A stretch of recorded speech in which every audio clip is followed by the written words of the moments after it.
নমস্কার, কেমন আছেন সকলে? আবারও হাজির হয়েছি আরও একটি নতুন গল্প নিয়ে। আজকের গল্প সৈনিক, রচনায় অয়ন অধিকারী। লেখক অয়ন অধিকারীর জন্ম 1994 সালে উত্তর 24 পরগনা জেলার বারাসাতে। বাণিজ্য শাখায় স্নাতক ডিগ্রি লাভ করার পর বর্তমানে একটি বেসরকারি সংস্থায় হিসেব রক্ষক পদে কর্মরত। লেখালেখির সূত্রপাত নেহাত শখের খেয়ালে সোশ্যাল সাইটে। চেনা অচেনা কল্পকথা ফেসবুক গ্রুপের প্রথম সংকলনে প্রথমবারের জন্য 2টি ছোট গল্প প্রকাশিত হয়। এরপর দীপালি দেব সম্পাদিত গা ছমছম 12 সংকলনে সম্পাদিত হয় লেখকের আরও একটি ছোট গল্প। সম্প্রতি সায়ন্তন পাবলিকেশন থেকে প্রকাশিত দীপালি দেব ও সোমা দত্ত সম্পাদিত নির্বাচিত 15 সংকলনেও রয়েছে লেখকের একটি বড় গল্প। সৈনিক গল্পটি চেনা অচেনা কল্পকথা গ্রুপের এক্সক্লুসিভ সেগমেন্ট থেকে নেওয়া। আজকের গল্প পাঠে আমি সৌভিক, প্রধান চরিত্রে গৌরব। শুরু হচ্ছে গল্প সৈনিক।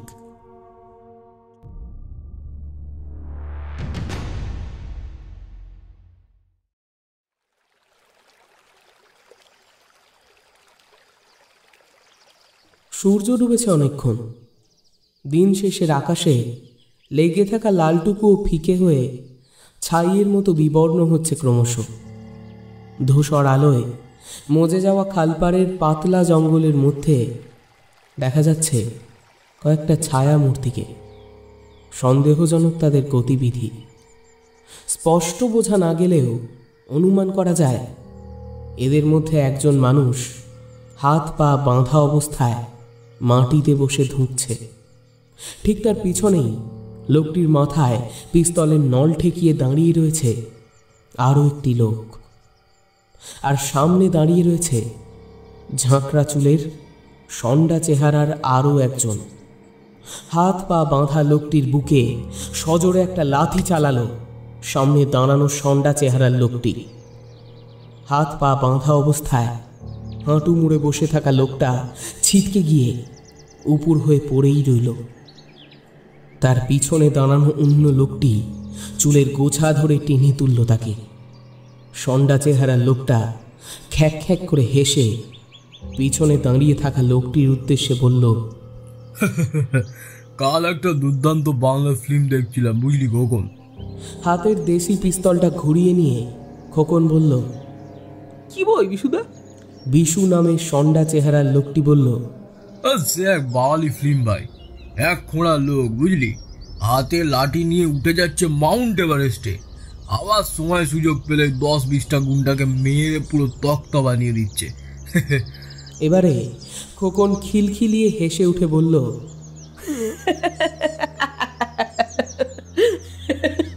আরে কি বলছো বিশুদা? এ তো একদম পুরো আমাদের এই ফৌজি মাস্টারের মতন কেস গো। বিশুর হাসি খুশি মুখটা নিমেষে রক্তবর্ণ হয়ে গেল। চোয়াল দুটো শক্ত হয়ে উঠল মুহূর্তে। দাঁতে দাঁত ঘষে বলল, ও সব টিভির পর্দাতেই মানায়, বুঝলি খোকন। তারপর এক ঝটকায় খোকনের হাত থেকে পিস্তলটা ছিনিয়ে নিয়ে চিবিয়ে চিবিয়ে বলল, গোয়েন্দাগিরি ফলানোর আর জায়গা পেল না ফৌজি মাস্টার। ধুঁকতে থাকা মানুষটার ঠোঁটের কষ পেয়ে নামছে লাল তরলের সরু একটা ধারা। মানুষটার শ্বাস নিতে কষ্ট হচ্ছে, তবুও কোনো রকমে জড়ানো গলায় কিছু একটা বলতে চেষ্টা করলো সে। কত কত নিরাপরাধ মানুষ অকারণেই তারা মারা পড়বে। শিশু, বৃদ্ধ, মহিলা। মানুষটার কথাটা শেষ হলো না। একটা ভোঁতা শব্দের অভিঘাতে খানিকটা গাঢ় তরলের সঙ্গেই ছিটকে উঠল মগজের ঘিলুর খানিকটা অংশ। সেই সাথেই স্তব্ধ হয়ে গেল একটা প্রতিবাদী কণ্ঠ চিরতরে।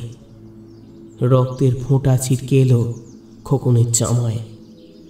খোকনের দিকে পিস্তলটা ছুঁড়ে দিয়ে বিশু বলল, জোন, লাশের সাথে এটা পুঁতে দিবি, খালের পাঁকেই পুঁতে দে, মাটি ফাটি খোঁড়ার কোনো ঝামেলায় যাস না। খোকনের চোখ দুটো লাল টকটকে, অথচ আশ্চর্য রকম শান্ত। সে মাথা নেড়ে সম্মতি জানালো শুধু। বিশু হেসে বলল,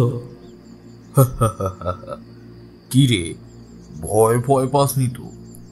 খোকন দাঁত বের করে হেসে বলল, না বিশুদা, জানতাম মালটাকে আজকেই টপকাবে। তবে প্রথম যখন পিস্তলটা আমার হাতে দিয়েছিলে তখন ভাবছিলাম কাজটা আমাকেই করতে দেবে। বিশু হো হো করে হেসে উঠে বলল, ওরে, এটা দেশি জিনিস রে পাগলা, একটু বেশি সাবধানে না টানলে না ফসকে যাওয়ার চান্স থাকে। কোনো চাপ নেই, পরের বার তুই নামাস। খোকন লাশটার দিকে ঝুঁকে পড়ে দেখছিল। লোকটির মাথাটা হাঁ হয়ে আছে, ভিতর থেকে চুইয়ে আসছে কালচে লাল রক্ত। তবে সন্ধ্যের ঘনায়মান অন্ধকারে সেই রং আলাদা করে চেনার উপায় নেই। বিশু বলল, জোন, লাশের সাথে এটা পুঁতে দিবি, খালের পাঁকেই পুঁতে দে, মাটি ফাটি খোঁড়ার কোনো ঝামেলায় যাস না। খোকন পিস্তলটা লাশের প্যান্টের ভিতর ঢুকিয়ে দিয়ে সেটা বস্তাবন্দি করতে লেগে গেল। বাতাসে ভেসে থাকা বারুদের পোড়া গন্ধ একটু একটু করে ফিকে হয়ে এলো রক্তের নোনতা গন্ধে।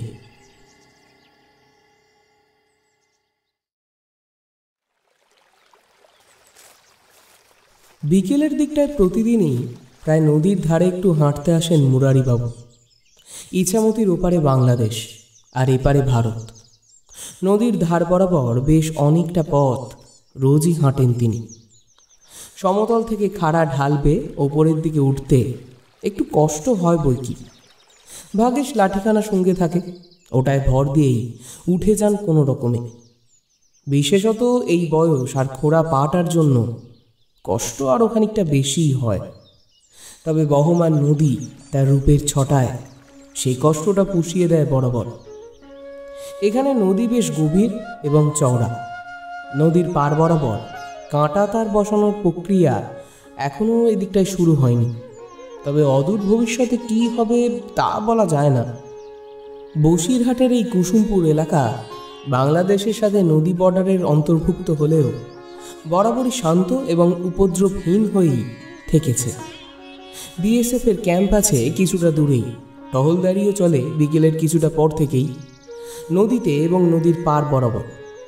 মুরারিবাবু নিজেও এককালে বিএসএফে চাকরি করেছেন। একটা এনকাউন্টারে বাঁ পাটা জখম হয়ে হাঁটুর কিছুটা নিচ থেকে বাদ চলে যাওয়ায় চাকরি ছাড়তে হয়। একাকী মানুষ তিনি, বিয়ে থা করেননি, পরিবার বলতেও কেউ নেই। আর যারা আছে তাদের কারোর সাথেই প্রায় যোগাযোগ নেই বললেই চলে। চাকরি ছাড়ার পর কলকাতায় নিজের বাড়িতেই বেশ কিছু বছর একাকী কাটানোর পর এক্স সার্ভিসম্যান কোটায় প্রাথমিক বিদ্যালয়ে শিক্ষক পদে আবার চাকরি পান মুরারিবাবু। কুসুমপুর গ্রামের একমাত্র প্রাথমিক বিদ্যালয়ে শিক্ষক পদে যোগ দিয়েছিলেন মুরারিবাবু বছর 10 আগে। কলকাতা থেকে প্রতিদিন যাতায়াত করা তার পক্ষে সম্ভব ছিল না, তাই প্রথম দিকে গ্রামেরই একটা বাড়ি ভাড়া করে কিছুদিন থাকার পর পাকাপাকিভাবে কুসুমপুরের বাসিন্দা হয়ে যান তিনি। কলকাতার বাড়ি বিক্রির টাকায় গ্রামে ছোট্ট একটা বাড়িও বানিয়ে নেন নিজের জন্য। এখন তিনি এই গ্রামেরই একজন। একাধারে তিনি প্রাক্তন সেনাকর্মী, আবার স্কুলের শিক্ষকও বটে। গ্রামের বহু লোকজন তাই আজও তাকে ফৌজি মাস্টার নামেই চেনে। মুরারিবাবুর বেশ ভালো লাগে এই ফৌজি মাস্টার নামটা। শিক্ষকতার চাকরির রিটায়ারমেন্টেরও প্রায় 1 বছর পার হয়ে গেল এই গত মাসেই। তবে এখনও তিনি নিয়মিত স্কুলের ইতিহাস ও অঙ্কের ক্লাস নেন। প্রধান শিক্ষক রতন চৌধুরী লোকটি বেশ ভালো। মুরারিবাবুর এই অনুরোধটুকু তিনি রেখেছেন।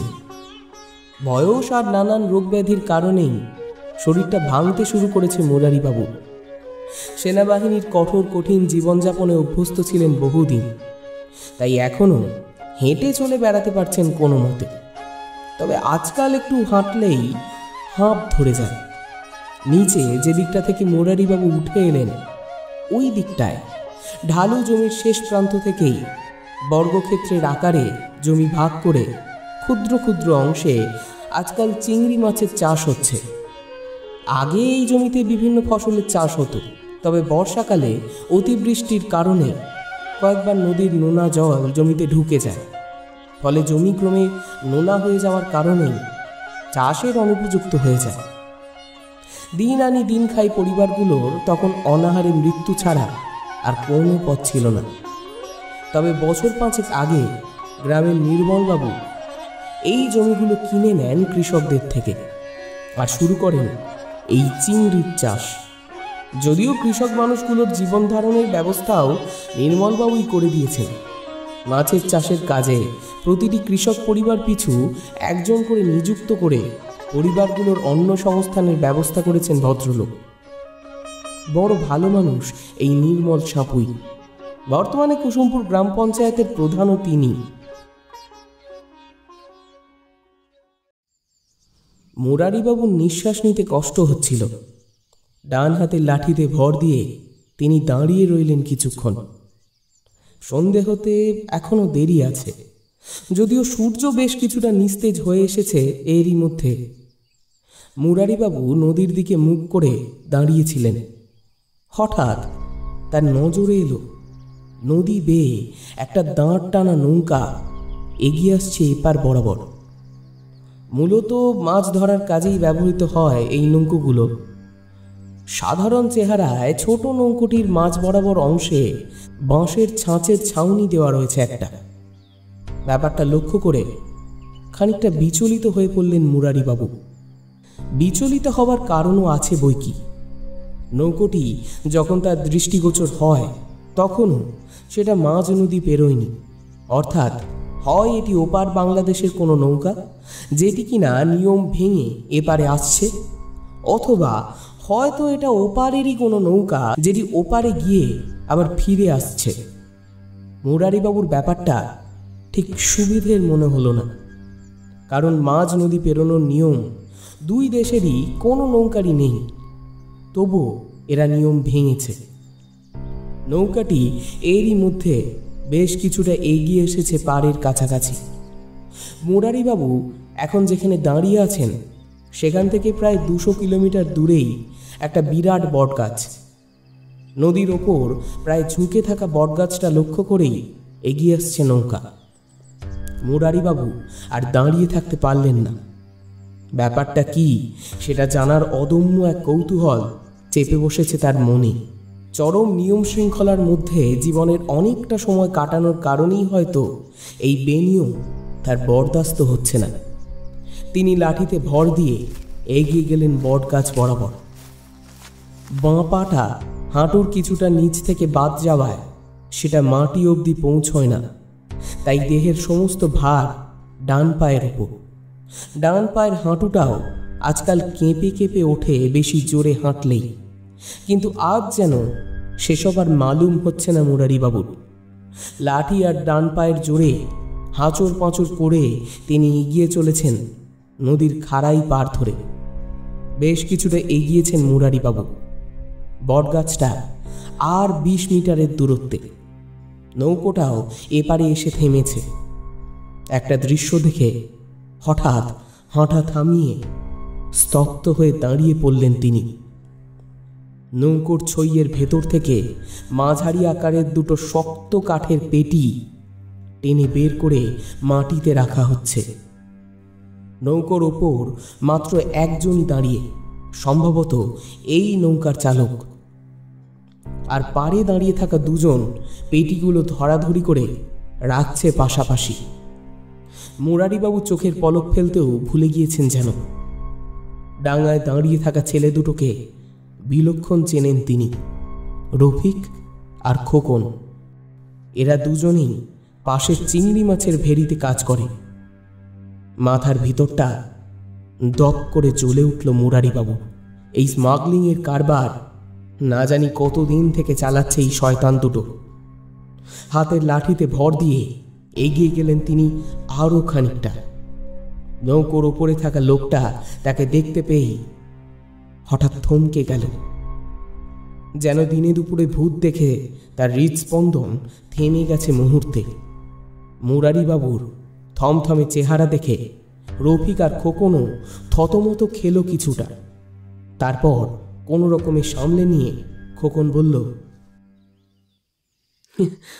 আরে ফৌজি মাস্টার যে। নদীর খাড়া পার ধরে নামতে আসতে রীতিমতো বেগ পেতে হচ্ছিল মুরারিবাবুকে। বার দুয়েক হোঁচটো খেয়ে শেষটায় সামলে নিলেন। মুরারিবাবু খেয়াল করছিলেন যত তিনি এগিয়ে আসছেন খোকন আর রফিকের চোখ মুখের ভাব বদলে যাচ্ছে ততই। দাঁতে দাঁত চেপে মুরারিবাবু প্রশ্ন করলেন, কতদিন ধরে চলছে সব? খোকন হাসতে চেষ্টা করে ঢোক গিলে ফেলে বলল, এসব মানে কি বলছেন ফৌজি মাস্টার? মুরারিবাবু চিৎকার করে বলে উঠলেন, কচি খোকা নাকি তোমরা যে বুঝতে পারছো না? হ্যাঁ হ্যাঁ, কবে থেকে চলছে এই স্মাগলিং? রফিক ছেলেটি এতক্ষণে এই প্রথম কথা বলল। স্মাগলিং কী সব বলছেন গো ফৌজি মাস্টার? এই যে মাছের খাবার গো, নির্মলবাবু পারমিশন করে ও পার থেকে। মুরারিবাবু স্পষ্ট দেখতে পেলেন রফিকের পায়ের উপর জুতো দিয়ে সজোরে একটা চোট দিল খোকন। তারপর হেসে বলল, না না, এই আরে এতে ওসব কিচ্ছু নেই।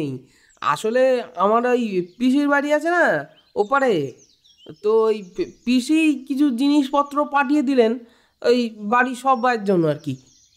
পেটি দুটো হাতে তুলে নিয়েছিল দুজনেই। নৌকোটাও হঠাৎ করে পাড়ের গায়ে দাঁড় দিয়ে একটা মোক্ষম ঠেলা মেরে বেশ কিছুটা এগিয়ে গেল জল ভেঙে। মুরারিবাবুকে আর কথা বলার সুযোগ না দিয়েই খোকন আর রফিক খাড়া ঢাল বেয়ে উঠে গেল অনেকটা। হতবম্ব মুরারিবাবু নির্বাক হয়ে দাঁড়িয়েই রইলেন নিচে। দাঁত টানার ছপ ছপ শব্দ ক্রমশ ঢাকা পড়ে গেল শেষ বিকেলের নদী পাড়ের ঠান্ডা হাওয়ার শব্দে।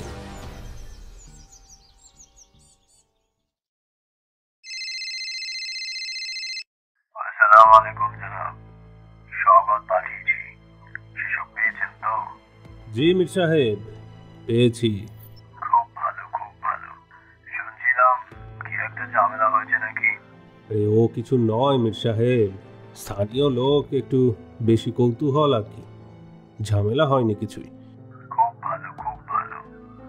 কবতদের পাঠিয়ে দিচ্ছি পরশু রাত্রে। একটু খেয়াল রাখবেন ওদের সব বিষয়ে। অনেক বড় কাজ করতে যাচ্ছে ওরা, দেখবেন ওদের যেন কোনো তকলিফ। ছি ছি মির সাহেব, আপনি বলবেন আর তারপর আমি জানবো এ কথা? আপনি লজ্জা দেবেন না এমনভাবে। খুব ভালো, খুব ভালো। আপনি নিশ্চিন্তে থাকুন মির সাহেব, উপহার এসে গেছে, এবার সেগুলো পৌঁছেও যাবে ঠিকানায়। ইনশাআল্লাহ। নির্মলবাবু ফোনে কথা বলছিলেন। বিশু আর নূর সামনেই দাঁড়িয়েছিল। ফোনটা লাউডস্পিকারে দেওয়া ছিল। কলটা ডিসকানেক্ট করে নির্মলবাবু বিশুর চোখে চোখ রেখে তাকালেন। নিজের অজান্তেই একটা ঢোক গিলে ফেলল বিশু। নির্মলবাবুর আপাত নিরীহ এই চেহারার পিছনে লুকিয়ে থাকা পাশবিক সত্তাটা তার চেয়ে ভালো করে আর কেউ জানে না। সাদা ধুতির নিচে কোমরের কাছে গুঁজে রাখা বিদেশি পিস্তলটা যেন ধুতির ওপর থেকেই দেখতে পেল বিশু। নির্মলবাবু একটুক্ষণ চুপ করে থেকে বললেন, কাজটা তোকে নিজে দাঁড়িয়ে থেকে করতে বলেছিলাম আমি, সেটা করতে পারবি না তো আগেই বলতে পারতিস, আমি নূরকে বলে দিতাম। বিশুর গলা শুকিয়ে এলো। আমতা আমতা করে কিছু একটা বলতে যাচ্ছিল সে, তার আগেই আবার কথা বললেন নির্মল সাপুই। মীর সাহেবের হাত কিন্তু বড় লম্বা, মনে রাখবি, প্ল্যান যদি ফসকে যায় তাহলে ওপার থেকে এসে একেবারে টুটি টিপে মেরে ফেলবে, কেউ টেকটিও পাবে না। মীর সাহেব লোকটিকে কখনো চোখে দেখেনি বিশু, তবে লোকটার ক্ষমতা সম্বন্ধে সম্যক ধারণা আছে তার। ওপারে বিজিবি আর এপারে বিএসএফ, দুই পক্ষের চোখের সামনে দিয়ে দু দফায় এত বিস্ফোরক পাঠিয়ে দিল লোকটা, আর কাকপক্ষীতে টেরও পেল না। এমনটা কিভাবে সম্ভব? বিশু জানে আকাশের উচ্চতায় আর পাতালের গভীরতায় সমানভাবে হাত না পৌঁছলে এ জিনিস সম্ভবপর নয়। নূর বলল, দাদা, রিক্স নিয়ে কি লাভ? আপনি বলেন তো আজকে নামিয়ে দিই। নির্মল সাপুই চুপ করেই রইলেন। বিশুর গভীরতা শুকিয়ে মরুভূমি হয়ে যাচ্ছিল ক্রমশ। কোনো রকমে সে বলল, কিন্তু ফৌজি মাস্টার হঠাৎ করে গায়েব হলে গায়ের লোক টের পাবেই দাদা, আর তাতে পুলিশের চক্কর, বুঝতেই তো পারছো। নির্মলবাবুর চোখ দুটো ঝলসে উঠল। ঘর ঘরে গলায় বললেন, যে ব্লান্ডার খোকন আর রফিক করেছে, তারপর মুরারিকে বাঁচিয়ে রাখা যাবে না বিশু। ওকে মরতেই হবে। তবে প্ল্যান সাকসেস হওয়ার আগে লোকটা যে মারা গেছে এই খবরটা গ্রামের কেউ জানতে না পারে, সেটাও খেয়াল রাখতে হবে। বিশু এবার যেন কিছুটা সাহস ফিরে পেয়েছে। বলল, কিন্তু দাদা, সেটা কিভাবে সম্ভব? ও লোক এখনো নিত্যদিন স্কুলেই ক্লাস নেয়, দুদিন না গেলেই। নির্মলবাবু সোফা ছেড়ে উঠে দাঁড়িয়ে নিমেষে কোমর থেকে পিস্তলটা বের করে বিদ্যুৎ বেগে এগিয়ে এসে বিশুর জামার কলারটা খামচে ধরে চিৎকার করে বলে উঠলেন, সব যদি আমি বলে দেবো তাহলে তোকে কি আমরা কলা চুষতে রেখেছি? রমজাদা, সেটা কি হবে নাকি তোর দ্বারা? বিশু টের পেল ওর কোমর থেকে পায়ের পাতা অবধি শরীরের নিম্ন ভাগটা পুরোটাই অবশ হয়ে গেছে হঠাৎ। নির্মলবাবু জামার কলার ছেড়ে দিতেই হাঁটু দুটো কেঁপে উঠে টলে পড়ে যাচ্ছিল সে। নূর এসে ধরে ফেলল। বিশু নিজেকে সামলে নিয়ে বলল, আমি সামলে নেবো দাদা, কোনো চিন্তা করবেন না। আর ওই ছেলেগুলোর আসার ব্যাপারটা আমি নিজে দাঁড়িয়ে। বিশুর কথা মাঝপথেই থেমে গেল। নির্মলবাবু পিস্তলটা ঠিক বিশুর কোমরের মাঝে ঠেকিয়ে হিস হিস করে বলে উঠলেন, ওখানে বাইরে যাওয়ার চেষ্টা করিস না বিশু। যে কাজটা বলছি সেইটুকুই শুধু মন দিয়ে কর। ফৌজি মাস্টারের লাশটা নামিয়ে তারপর আমায় মুখ দেখাবি। তারপর নূরের দিকে তাকিয়ে বললেন, রুট পাল্টাতে হবে নূর। ওই পথে ডেলিভারি বয় আনা যাবে না, অন্য জায়গা দেখে রাখ। নূর নীরবে মাথা নাড়িয়ে সম্মতি জানালো। নির্মলবাবু পিস্তলটা কোমরের কাছে গুঁজে দিয়ে সোফায় গিয়ে বসলেন। বিশু যেন হাঁপ ছেড়ে বাঁচল। কালকের মধ্যে খবর পেয়ে যাবেন দাদা, আসছি। কোনো রকমে কথাগুলো উচ্চারণ করেই ঘর ছেড়ে বেরিয়ে গেল।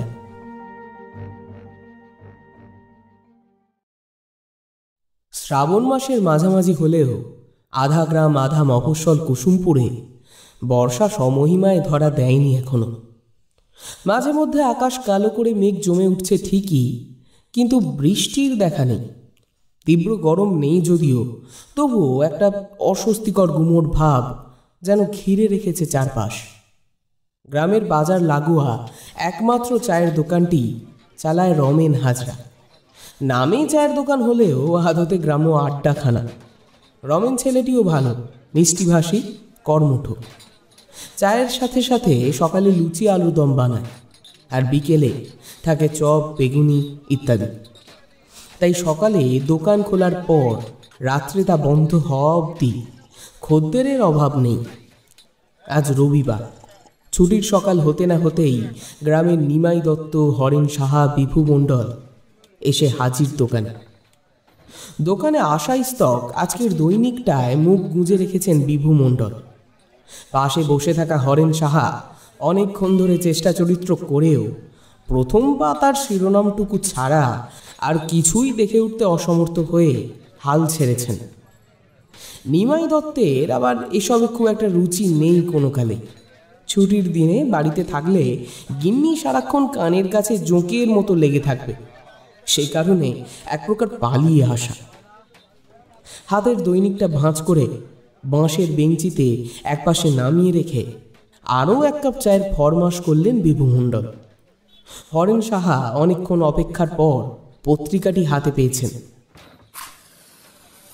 আয়েশ করে একটা বিড়ি জ্বালিয়ে শুকটান দিয়ে সবে মাত্র শিরোনামে চোখ রেখেছেন কি রাখেননি, বিভু মণ্ডল বলে উঠলেন, শহর জুড়ে রেড অ্যালার্ট জারি হয়েছে, শুনেছ তো নিমাই? এবারের 15ই আগস্টে রীতিমতো বড় ধরনের হামলার ছক রয়েছে উগ্রপন্থীদের। মুখ দিয়ে একটা বিরক্তিসূচক শব্দ নিজের অজান্তেই বেরিয়ে এলো হরেনবাবু। এই হলো সমস্যা। নিজে সবার আগে খবরের কাগজ আদ্যপান্ত হজম করে ফেলবেন, তারপর অন্য কেউ পড়তে গেলেই গড় গড় করে সব খবর বলতে থাকবেন কাউকে না কাউকে শুনিয়ে। বড় বিরক্তিকর অভ্যেস এটা বিভুবাবু। হরেনের মেজাজ গেল চটকে। মুখে কিছু বললেন না যদিও, শুধু কাগজটি পাশে নামিয়ে রেখে বিড়ি টানতে লাগলেন নিঃশব্দে। বিভু বলে চললেন, দিল্লি থেকে নাকি ইন্টেলিজেন্স ইনপুট পাওয়া গেছে বাংলাদেশ বর্ডার দিয়ে বিপুল পরিমাণ বিস্ফোরক সহ বেশ কিছু জঙ্গি অনুপ্রবেশের চেষ্টায় আছে। নিমাই দত্ত চোখ বড় বড় করে চাইলেন। হরেন বিড়িতে লম্বা একটা টান দিয়ে জিজ্ঞেস করলেন, তাহলে তো বর্ডারে পাহারা আরো কড়া করে দেবে রাতারাতি। হ্যাঁ, সেই রকমই নির্দেশ আছে। তবে আমাদের দেশে ঘরশত্রু বিভীষণ তো আর কম নেই। মাঝপথেই কথা থামালেন বিভু। এনফিল্ড বাইকের ভুটভুট শব্দ এসে থেমেছে ছোট দোকানটার সামনে। বাইক থেকে নেমে দোকানের ভিতরটা এগিয়ে এলো বিশু। বিশুকে দেখে একগাল হেসে একটা সিগারেটের প্যাকেট এগিয়ে দিল রমেন।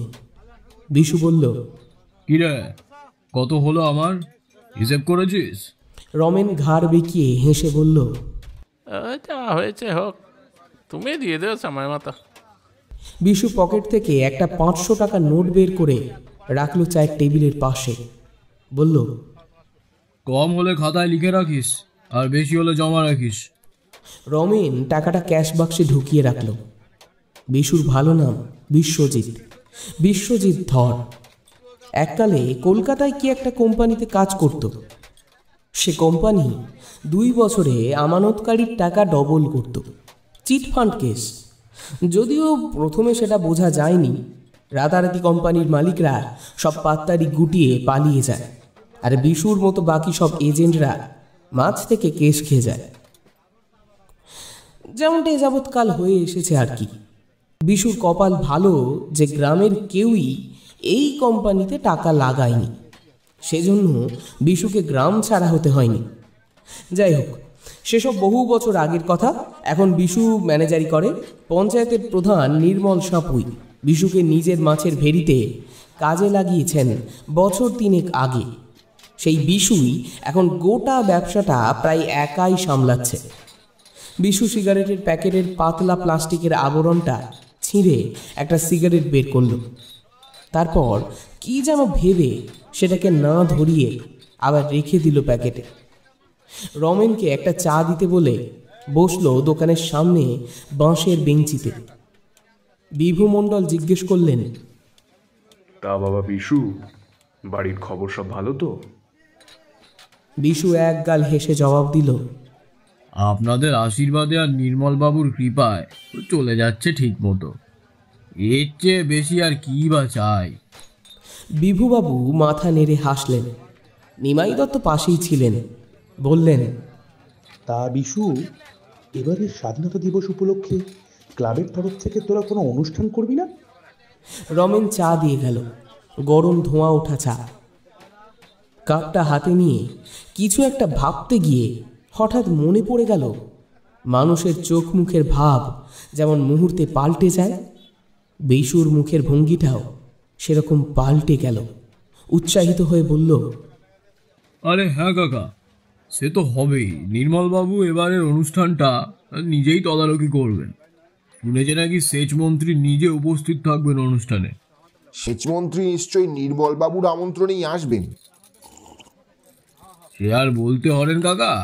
তা বিশু, গতবারের মতো এবারেও কি ওই বস্ত্র বিতরণ অনুষ্ঠান হবে নাকি?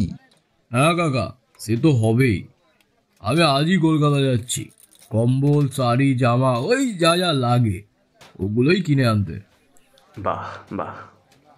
বিভু মণ্ডল তৃপ্তি সহকারে বলে উঠলেন,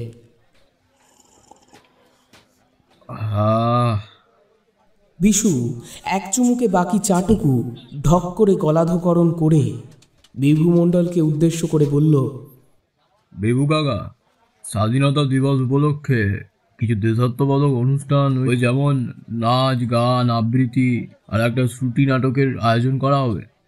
ক্লাবে সেসবের রিহার্সাল চলছে, ওই গ্রামের ছেলেমেয়েরাই অংশ নেবে। তা আপনি যদি এবারের এই অনুষ্ঠানটা সঞ্চালনার ভার নেন, আমি বড্ড নিশ্চিন্ত হই। বিভু মণ্ডল এককালে এসব করেছেন। কলকাতার একটা অ্যামেচার থিয়েটার দলে তার নিয়মিত যাতায়াত ছিল। এখন বয়স হয়েছে, তাই আর শরীর দেয় না। কিন্তু নিজের গ্রামে অনুষ্ঠান সঞ্চালনার কথা শুনে তিনি খুশি হলেন। বললেন, আর লোক পেলে না বিশু, এই বয়সে আর এসব হবে না আমার দ্বারা। বিশু চায়ের কাপটা বেঞ্চের উপর রেখে উঠে দাঁড়ালো। বলল, আর না করবেন না বিভু কাকা, নির্মলবাবু এবারে বড় ব্যস্ত, আর আমাকেই সবটা সামলাতে হচ্ছে কিনা, তাই এখন আর সঞ্চালক কোথায় খুঁজবো বলুন তো। তাছাড়াও গ্রামে আপনার মতো একজন গুণী মানুষ থাকতে আমরা অন্য কোথায় কেনই বা যাবো। নিমাই দত্ত মাথা দুলিয়ে বললেন, ঠিকই তো বিভু, তুমি আর না করো না। এসব তোমার কাছে তো আর নতুন কিছু নয়, তুমি রাজি হয়ে যাও। বিভু হাসি হাসি মুখ করে বললেন, ঠিক আছে, তোমরা যখন এত করে বলছো। বিশু দোকানের বাইরে দাঁড়িয়ে এসে বাইকে স্টার্ট দিচ্ছিল। হঠাৎ কি একটা মনে পড়তে বাইক থেকে নেমে ফিরে এসে বলল, আচ্ছা, আপনারা কেউ ফৌজি মাস্টারকে দেখেছেন এর মধ্যে? একটু দরকার ছিল ওনার সাথে। হরেন সাহা আরও একটা বিড়ি ধরিয়ে টান দিচ্ছিল। দুদিকে মাথা নাড়িয়ে বিশুর দিকে তাকিয়ে বললেন, মুরারিদাকে তো গত পরশুর আগের দিন সকালে স্কুলের পথে যেতে দেখেছিলাম। এমনিতে সন্ধেবেলাটা এই রমেনের দোকানেই তো আড্ডা দেন, কিন্তু কাল দেখেছি বলে তো মনে পড়ছে না। বিভু মণ্ডল একটা বিরক্তিসূচক শব্দ করে বললেন, শুধু কালকেই দেখতে পাওনি বললেই হলো। গত 2-3 দিন আমি মুরারিদাকে রমেনের দোকানে আসতে দেখিনি। শরীর খারাপ টারাপ হলো কিনা কে জানে, একা মানুষ, না জানি। বিশু বেশ তৎপরতার সাথে বলল, না না, শরীর খারাপ হয়নি। ওই তো কালকেই বিকেলে দেখা হলো ওনার সাথে। আসলে নির্মলবাবু ভাবছিলেন, বুঝলেন, ওই স্বাধীনতা দিবসের দিন অনুষ্ঠানটা যদি ওই ফৌজি মাস্টারের বক্তৃতা দিয়ে শুরু করা হয়, তাহলে ব্যাপারটা বেশ ভালোই হয়। আমি সেই বিষয়ে ওনাকে জানাতে গিয়েছিলাম। উনি বললেন ওই দিন নাকি কি একটা বিশেষ কাজে কলকাতা যেতে হবে। যদি কাজটা ক্যান্সেল হয় তাহলে অবশ্যই বক্তব্য রাখবেন আমাদের অনুষ্ঠানে। হরেন সাহা বললেন, ও, তা তোমার সাথে ওনার দেখা হয়েছিল? তা ভালো, তাহলে শরীর টরীর খারাপ যে হয়নি সেটা জেনে নিশ্চিন্ত হওয়া গেল। আমি ভাবছিলাম আজ ছুটির দিন, বাড়ি যাওয়ার পথে লোকটার খোঁজ নিয়ে যাব। বিশুর মুখে নিরাশার ভাব ফুটে উঠল। হতাশ কণ্ঠে বলল, বাড়ি গিয়ে লাভ হবে না হরেন কাকা। আমি তো ওনার বাড়ি হয়ে এলাম, পরশুর অনুষ্ঠানে থাকছেন কিনা সেটা কনফার্ম জানার জন্যই গিয়েছিলাম। তো গিয়ে দেখি বাড়ির দরজায় তালা ঝুলছে। মনে হয় উনি আগেই কলকাতার উদ্দেশ্যে বেরিয়ে গেছে সেই বিশেষ কাজে। বিভু বললেন, হ্যাঁ, তাই হবে হয়তো। নির্মলবাবুর বড় ইচ্ছে ছিল উদ্বোধনী স্পিচটা যাতে উনিই দেন। এত বছর দেশ সেবা করেছেন ভদ্রলোক, ওনার চেয়ে এ বিষয়ে ভালো আর কেই বা বলতে পারবে বলুন। তা সে এখন আর কি করা যাবে বলো, ওনার জরুরি কাজটাও তো একটা বিষয় নাকি। তাছাড়াও সেচমন্ত্রী আসছেন যখন, তখন উদ্বোধনী বক্তার আর অভাব কোথায়, বললেন হরেন সাহা। বিশু দোকানের ভিতর আরও একটু এগিয়ে এসে রমেনকে ডেকে বলল, রমেন, আমার ফোন নাম্বারটা আছে তো তোর কাছে? রমেন ঘাড় নেড়ে হ্যাঁ বলল। বিশু বলল, আর যদি এর মধ্যে ফৌজি মাস্টার আসে তোর দোকানে, তো ওনাকে বলবি যে আমি ওনার খোঁজ করছি, আর অবশ্যই আমায় একটা ফোন করে জানাবি। রমেন আগের মতোই ঘাড় নেড়ে সম্মতি জানালো। বিশু বাকি তিনজনকেও একই কথা বলে দোকানের বাইরে গিয়ে বাইক স্টার্ট দিল। বুলেটের ভারী গটগট শব্দ কিছুক্ষণ হাওয়ায় ভেসে মিলিয়ে গেল আস্তে আস্তে।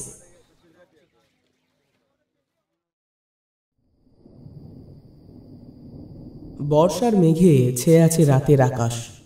চাঁদের আলো ঘন মেঘের ঘেরাটোপে বাধা পেয়ে ফিরে গেছে হয়তো মন খারাপ করে। গ্রামের শেষ প্রান্তে অন্ধকারে মুখ লুকিয়ে একাকী দাঁড়িয়ে আছে একটি একতলা বাড়ি। রাস্তার পোস্টে আজ আলো জ্বলছে না, আলো জ্বলছে না বাড়িটাতে। তবে অন্ধকারে চোখ সয়ে এলে বোঝা যাবে বাড়িটার ভেতর থেকে আলো বাইরে আসার সমস্ত পথগুলো কালো কিছুর আবরণে ঢাকা। তাই হয়তো ভেতরে আলো জ্বললেও তার আভাস বাইরে থেকে পাওয়ার উপায় নেই। গোটা গ্রামটা অদ্ভুত রকম নিস্তব্ধ আজ রাতে। ব্যাঙ আর ঝিঁঝি পোকার কাজে বিরাম নেই, যদিও একটানা বিরক্তিকর স্বরে ডেকেই চলেছে। টিপ টিপ বৃষ্টি পড়ছে অবিরাম, সেই সঙ্গেই চলছে বিদ্যুতের চোখ রাঙানো। ক্ষণে ক্ষণে চারপাশ আলোকিত হয়ে উঠছে বেগুনি আলোর ছটায়। বাড়ির পেছনে বিস্তীর্ণ মাঠ, বৃষ্টির জল জমে আছে তাতে। ছপ ছপ শব্দে অন্ধকার পেরিয়ে একটা আবছায়া মূর্তি আপাদ মস্তক বর্ষাতি ঢেকে এগিয়ে আসছে মাঠের উপর দিয়ে। ঘন অন্ধকারে তার চেহারা ঠাউর হয় না। মাঠের ওপর দিয়ে জলকাদা ভেঙেও সে সাবলীল ভঙ্গিতেই এগিয়ে আসছে একতলা বাড়িটা লক্ষ্য করে। মাঠটা নিচু, আর মাঠ লাগোয়া বাড়িটা একটু উঁচুতে। ছায়ামূর্তিটি দুই হাতে ভর দিয়ে উঠে এলো জমির উপর, তারপর বাড়ির সামনের দিকে এগিয়ে গিয়ে অদৃশ্য হলো নিমেষে। ঘরের ভিতর নূর অস্থিরভাবে পায়চারি করছে। ওপার থেকে নদীপথে ছেলে তিনটেকে নিয়ে আসতে গিয়ে তেমন কোনো সমস্যা হয়নি তার। কাজ বেশ স্মুথলি হয়ে গেছে। মীর সাহেবের হাত যে সত্যিই অনেক দূর অবধি ছড়ানো, সেটার প্রমাণ আবারও পাওয়া গেল। নির্মলবাবুকে খবরটা জানানোর জন্য মন হাঁকুপাকু করছে নূরের। তবে কাল বিকেলের আগে সববার ফোনই বন্ধ রাখার নির্দেশ রয়েছে। বিশু এলে নূর নিজে নির্মলবাবুর বাড়ি যাবে, সেখান থেকেই পরবর্তী নির্দেশ মিলবে। বাড়িটায় দুটো ঘর রয়েছে, পাশের ঘরেই ছেলে তিনটের থাকার ব্যবস্থা। সন্ধেবেলা যখন নৌকো করে ওদের এপারে পৌঁছে দিয়ে গেল, তখন যান পেহেচানের বিশেষ সময় সুযোগ ছিল না। কোনো মতে গাড়ি করে ওদের এই বাড়ি অবধি এনেছে নূর। ঘরে ঢোকায় স্তব। এদের তিনজনের কেউই তেমন কিছু বলেনি, শুধু কালকের জন্য কি ইন্তেজাম আছে সেটাই জানতে চেয়েছে একবার। ছেলেগুলোকে দেখেছে নূর। 20 ওপর বয়স এদের কারোরই নয়, অথচ এই বয়সেই চোখে মুখে এক অদ্ভুত কাঠিন্য তাদের। নূর শুনেছে 4 দফায় বিশেষ রকমের ট্রেনিং হয় এদের। শেষের দিকে ট্রেনিং নাকি আর্মি ট্রেনিংয়ের চেয়েও শক্ত। নির্মলবাবুর নির্দেশ রয়েছে এই তিনজনের বিশেষ খেয়াল রাখার। সেই মতো রাত্রে খাবার দাবার কি চাই সেটাই জানতে গিয়েছিল নূর। ছেলেগুলো শীতল দৃষ্টিতে তাকিয়েছিল শুধু। ওদের মধ্যে লিডার গোছের যে সে মৃদু হেসে বলেছিল, कुछ भी चलेगा सिवाय जहर। নূরের ভিতর অবধি কেঁপে গিয়েছিল ছেলেটার চোখের দিকে তাকিয়ে। নির্মলবাবুর সঙ্গে আজ এত বছর আছে, সে কম পাপ করেনি। মানুষ খুন করতেও হাত কাঁপে না তার। তবে এই ছেলেগুলোর সামনে সে নিজেও দুগ্ধপোষ্য শিশু বই কিছুই না। এক একজনের ওপর যেন সাক্ষাৎ শয়তানের ছায়া রয়েছে, বা বলা ভালো এরা নিজেরাই এক একজন শয়তানের অবতার।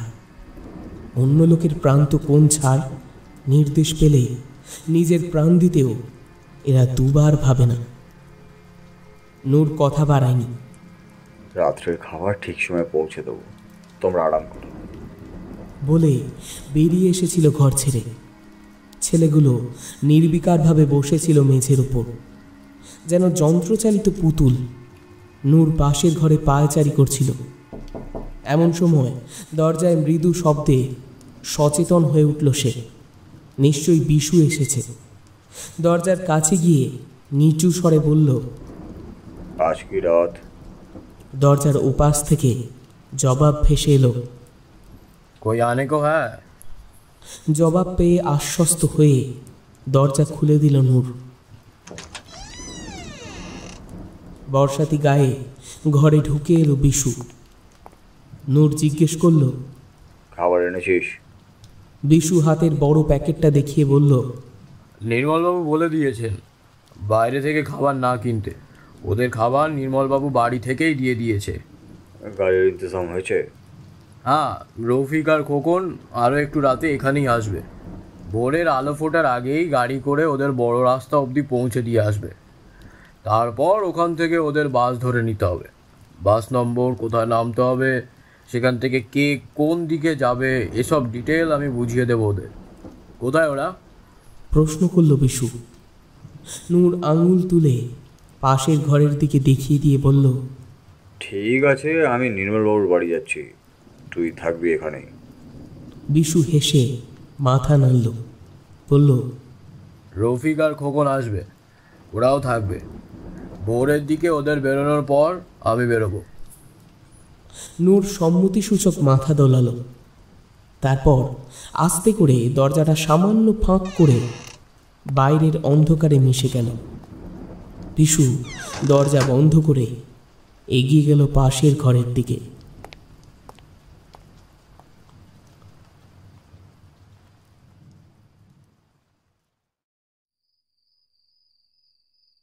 এখন ঠিক রাত 12টা। তারিখ অনুযায়ী দেশের স্বাধীনতা দিবস। তবে কততম স্বাধীনতা দিবস তা জানে না বিশু। 70-এর বেশিই হবে সম্ভবত। ছেলে তিনটে একদম জুয়েল, যেন তৈরি হয়েই এসেছে। কি করতে হবে, কখন করতে হবে, সব ওদের মগজে ফিড হয়ে আছে। শুধু লোকেশন ডিটেলসটা বার দুয়েক জানতে চেয়ে ক্লিয়ার করে নিল। বড় রাস্তা অবধি রফিক আর খোকন ওদের নামিয়ে দেবে। তারপর কলকাতাগামী বাসগুলোয় ওদের উঠতে হবে। তিনজন তিনটে আলাদা বাসে উঠবে, কারণ বাই চান্স একজন ধরা পড়লেও বাকি দুজনের সাকসেসফুল হওয়ার চান্স থাকবেই। বড় রাস্তা থেকে বাসে ওঠার পর কাকে কোন লোকেশনে নামতে হবে, গন্তব্য অবধি ভাড়া কত, এসব আগে ভাগেই ভালোভাবে বলে বুঝিয়ে দিয়েছে বিশু। সামান্যতম ত্রুটি বিচ্যুতি যাতে না ঘটে তার জন্য বাস ভাড়ার খুচরো টাকা অবধি তিনজনকে বুঝিয়ে দিল বিশু। বড় নোটের ভাঙতি অত সকালে নাও থাকতে পারে, সেটা ভেবেই আগাম সতর্কতা স্বরূপ এই ব্যাপারটা ভেবেছেন নির্মলবাবু। লোকটার মাথা বড় ঠান্ডা, সহজে গরম হয় না, তবে একবার হলে আর রক্ষে নেই। ফৌজি মাস্টারের কেসটা জানার পর যেভাবে তাকে পাকড়ে ছিলেন, তাতে করে এখনো অবধি যে বিশু প্রাণে বেঁচে আছে এটাই অনেক। অবশ্য বিশুকে ভরসাও করেন নির্মলবাবু। ফৌজির লাশটা গ্যারেজ করার পর সেই খবরটা নির্মলবাবুকে জানাতে গিয়েছিল বিশু গতকাল। আর সঙ্গে এটাও বলেছিল যে গ্রামে প্রচার করে দেওয়া গেছে ফৌজি মাস্টার নাকি বিশেষ একটা কাজে কলকাতা গেছে দিন তিনিকের জন্য। বিশু খেয়াল করেছিল, কথাটা শুনে নির্মলবাবুর চোখ দুটো উজ্জ্বল হয়ে ওঠে। সোফা ছেড়ে উঠে দাঁড়িয়ে এগিয়ে এসে বিশুর পিঠে হাত রেখে বলেছিলেন, রাগ করিস না বাবা, আসলে কাজটা এত ডেলিকেট কিনা, তাই রাগের মাথায় কি বলতে কি বলে ফেলেছি, ওসব মনে রাখিস না। তারপর তাকে অবাক করে দিয়ে কোমর থেকে বিদেশি পিস্তলটা বের করে সেটা বিশুর হাতে ধরিয়ে দিয়ে বলেছিলেন, এটা রাখ, তবে একটু বুঝে শুনে ব্যবহার করিস বাবা। বিশুর ভাবনার ঘোর ভাঙল দরজায় মৃদু করাঘাতের শব্দে। বাল্বের মৃদু হলুদ আলোয় ঘড়ি দেখল বিশু। নিশ্চয়ই খোকন আর রফিক এসেছে। অভ্যস্ত পায়ে দরজার দিকে এগিয়ে গেল বিশু। এপাশে দাঁড়িয়ে নিচু স্বরে বলল, আজ কি রাত? উপাস থেকে জবাব এলো, कोई आने को है। উত্তেজনার চোটে বিশু ভুলেই গেছে যে একই কোড দুবার ব্যবহার করতে নিষেধ করেছিলেন নির্মলবাবু। দরজাটা সামান্য একটু খুলতেই যেন দমকা একটা হাওয়া এসে হাতখানেক পিছিয়ে দিল বিশুকে। আচমকা ধাক্কায় টাল সামলাতে না পেরে মেঝের ওপর উল্টে পড়ল বিশু। দরজাটা সশব্দে হাট হয়ে খুলে গেল। বৃষ্টি ভেজা স্যাঁতস্যাঁতে একটা হাওয়া খোলা দরজা দিয়ে হু হু করে ঢুকে পড়ল ঘরের ভিতর। বিকট মাংস পচা গন্ধে পাক খেয়ে উঠল ঘরের বদ্ধ বাতাস। কম পাওয়ারের বাল্বটা দুলছে এদিক থেকে ওদিক। বিশু হতভম্বের মতো মেঝের ওপর বসেছিল। উঠে দাঁড়িয়ে দরজা বন্ধ করার মতন অবস্থায় সে আর নেই। অজানা এক আতঙ্কে তার মনে হলো যেন গলার নিচে কিছু একটা দলা পাকিয়ে আটকে আছে। সামান্য ঘর ঘর শব্দ ছাড়া গলা দিয়ে আর কোনো শব্দ বেরোলো না। দুরন্ত আলোর বৃত্তে সেকেন্ড খানেকের জন্য আলোকিত হচ্ছে দরজার ওপাশে বাড়ির বাইরের অন্ধকার অংশটা। সেই অল্প আলোয় বিস্ফারিত চোখে বিশু দেখতে পেল একটা আবছা অবয়ব। ডান হাতের লাঠির ওপর ভর রেখে দাঁড়িয়ে আছে সে ঠিক দরজার বাইরেই। বিশুর চোখ দুটো ঝাপসা হয়ে এলো। মাথাটা অসম্ভব রকম ভারী ঠেকল হঠাৎ করেই। আবছায়া মূর্তিটির বাঁ পাটা হাঁটুর একটু নিচ অবধি নেমেই যেন শেষ হয়ে গেছে। বিশু টের পেল বসে থাকার মতন শক্তিও তার আর নেই। পিঠের শিরদাঁড়ার জোর কমে আসছে ক্রমশ। মাথার ভার মুহূর্তে মুহূর্তে বেড়ে যাচ্ছে যেন। পিছনে মেঝের ওপর তার গোটা শরীরটা এলিয়ে পড়ছে একটু একটু করে। ঘরের ভিতর বিভৎস মাংস পচা গন্ধে নিঃশ্বাস প্রায় বন্ধ হয়ে যাবার জোগাড়।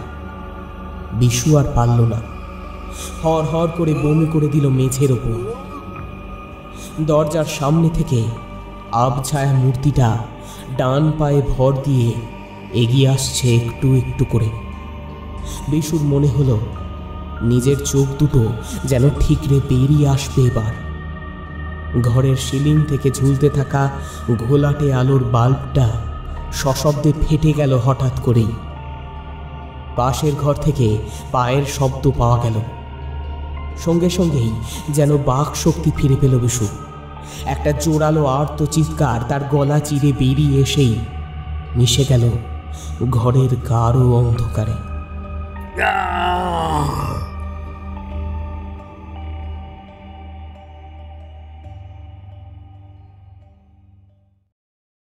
একটি প্রথম সারির বাংলা দৈনিক সংবাদপত্রের প্রথম পাতার প্রতিবেদন।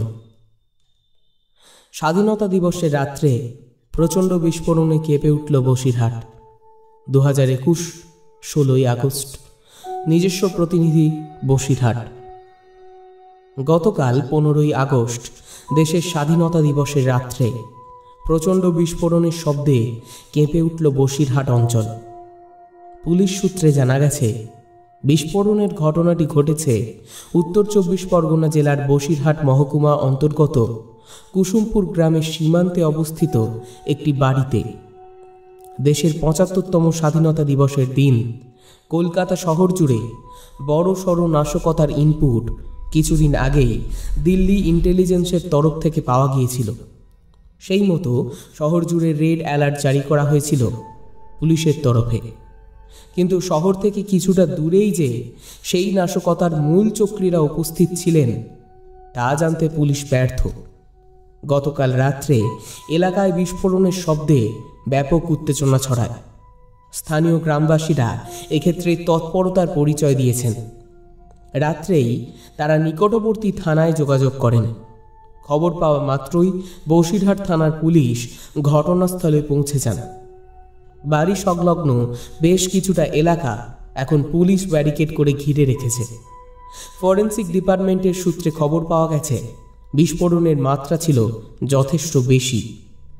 তবে কী ধরনের বিস্ফোরক ঘটনাস্থলে পাওয়া গেছে সেই বিষয়ে সরাসরিভাবে পুলিশ কর্তৃপক্ষ এখনও অবধি কিচ্ছু জানায়নি। মূলত শহরের বিভিন্ন ব্যস্ত এলাকাগুলোই টার্গেট ছিল এই চক্রান্তের।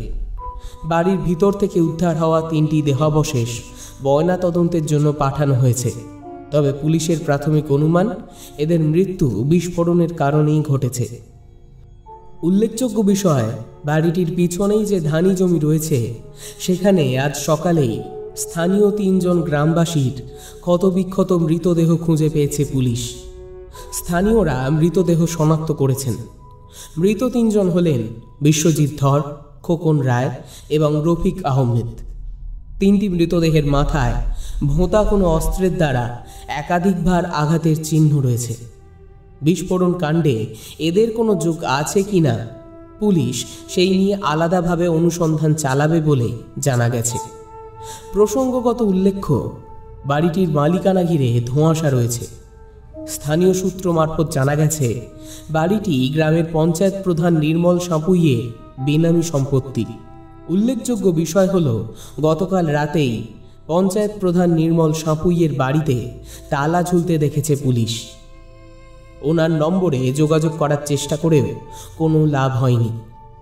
এলাকার লোকেদের দাবি, মৃত 3 জনই নির্মল সাঁপুইয়ের মাছের ভেড়িতে কর্মরত ছিল। নির্মল সাঁপুই এবং তার অন্য এক কর্মী নূর ইসলামের বিরুদ্ধে গ্রেপ্তারি পরোয়ানা জারি করেছে বসিরহাট পুলিশ। উল্লেখযোগ্য 2 জনের খোঁজ চলছে। পুলিশ তরফে আশ্বাস দেওয়া হয়েছে খুব শীঘ্রই এই তদন্তের সমাধা করবেন তারা। দিল্লি থেকে স্পেশাল তদন্তকারী দল আজ দুপুরের ফ্লাইটে কলকাতা আসছে। বসিরহাট পুলিশের তরফে তাদের সব রকমের সাহায্যের আশ্বাস দেওয়া হয়েছে। শহর জুড়ে ঘটতে চলা এক নারকীয় নাশকতার ছক বানচাল হয়ে গেল গত রাত্রের আকস্মিক বিস্ফোরণের ঘটনায়। এই গোটা ঘটনার পিছনে প্রতিবেশী রাষ্ট্রের কোনো জঙ্গি সংগঠনের প্রত্যক্ষ বা পরোক্ষ যোগসাজশ আছে কিনা পুলিশ সে বিষয়েও তদন্ত চালাবে। গোটা এলাকায় আতঙ্কের আবহ বিরাজ করছে। প্রসঙ্গগত, রাজ্যের মুখ্যমন্ত্রীর তরফ থেকে ভোরবেলায় এ বিষয়ে অফিসিয়ালি টুইট করে জানানো হয়েছে যে গোটা ঘটনার নিরপেক্ষ তদন্ত হবে। কেন্দ্রীয় তদন্তকারী দল এক্ষেত্রে নিজেদের মতো অনুসন্ধান চালাবেন এবং একই সঙ্গে তিনি ষড়যন্ত্রকারী এবং তাদের সহযোগীদের খুঁজে বের করে দৃষ্টান্তমূলক শাস্তির দাবি তুলেছেন। সেই সাথে রাজ্যসহ সমস্ত দেশবাসীদের আরও বেশি সচেতন থাকার অনুরোধ জানিয়েছেন।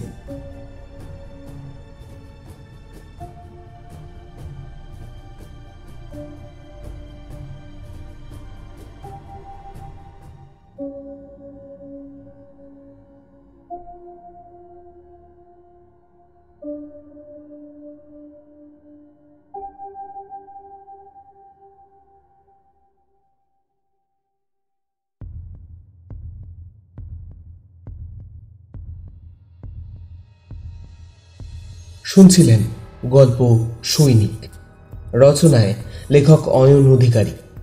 আজকের গল্প পাঠে আমি সৌভিক, প্রধান চরিত্রে গৌরব, অন্যান্য চরিত্রে সৌরভ, শুভম, ঋতদীপ ও শ্রমণ।